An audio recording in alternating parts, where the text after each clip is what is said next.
psychosocial counselling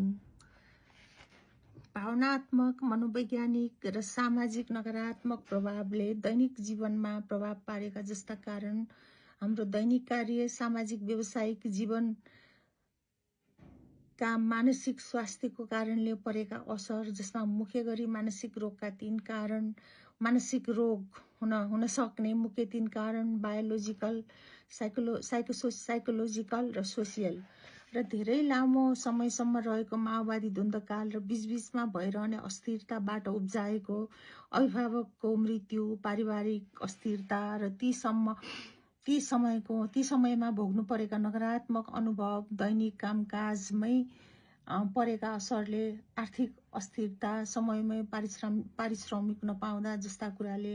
प्रभाव पारेको मानसिक स्वास्थ्यलाई मध्यनजर राखी र त्यस्तै गरी कोभिड-19 को महामारीले निम्ताएको पारिवारिक दुखद घटना, लकडाउन, आर्थिक नाकाबन्दीले पारेको प्रभाव, आर्थिक समस्या,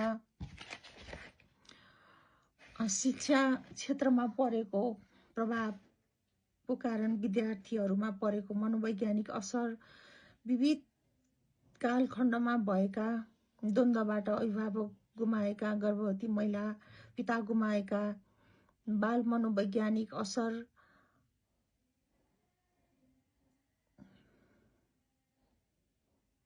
अल्कोहोलिजमबाट निम्तिएको मनोवैज्ञानिक असर, यी विविध कारणहरूलाई मध्यनजर गरी उक्त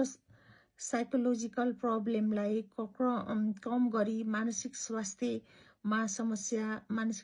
समस्याको रोकथाम र काउन्सिलिङ उपचार पद्धतिको विकास गरी मानसिक स्वास्थ्य सेवामा टेवा पुर्याउनका लागि यो तालिम सञ्चालन हुँदैछन्, जसमा चाहिँ